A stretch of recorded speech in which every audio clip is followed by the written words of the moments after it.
Salut à tous et bienvenue pour ce nouvel épisode du podcast Failure Faculty numéro 39.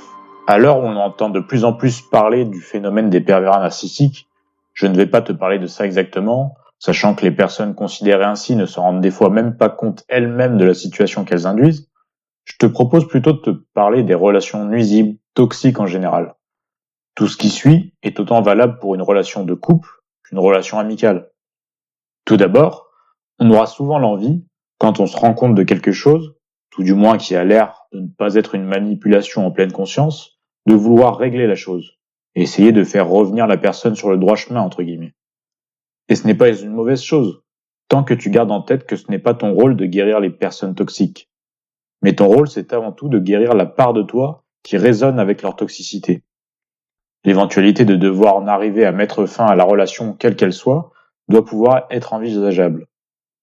Te détacher de certaines personnes toxiques ne signifie pas que tu ne les aimes pas, mais seulement que tu as assez d'amour-propre pour continuer ton chemin sans eux. Ça peut également passer par de simples tests, envers des personnes avec qui c'est toi qui fais toujours le premier pas, qui vient aux nouvelles, ou qui sont simplement là quand il y a une bonne occasion où tu peux leur être utile. J'ai notamment été accusé par ce genre de personnes après m'en être rendu compte. Mais je n'ai pas changé.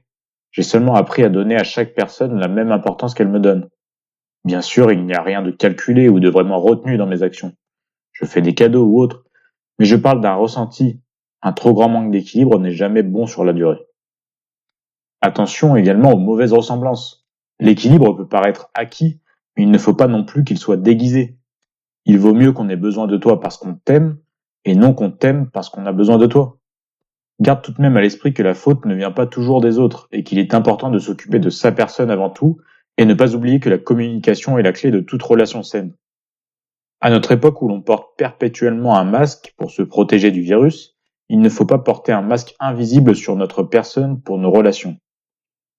Ne pas être soi-même n'est pas une bonne chose. Que cela soit par honte de quelque chose, que tu dois cacher des choses, tu as toujours peur de mal agir ou tu cherches à éviter les disputes.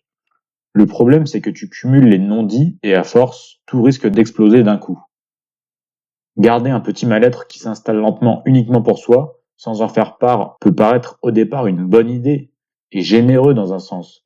Mais ce n'est que nourrir le cocon petit à petit sans jamais ne lui permettre d'éclore avant qu'il n'implose. À vouloir tout laisser passer pour être gentil, même lorsqu'on est rabaissé, n'est au final pas une bonne excuse, surtout au sein d'un groupe. Dans tous les cas, si tu t'accroches à une relation qui ne t'accepte pas tel que tu es, ne serait pas bon pour toi sur la durée. Et toi, comment gères-tu et entretiens-tu tes relations ?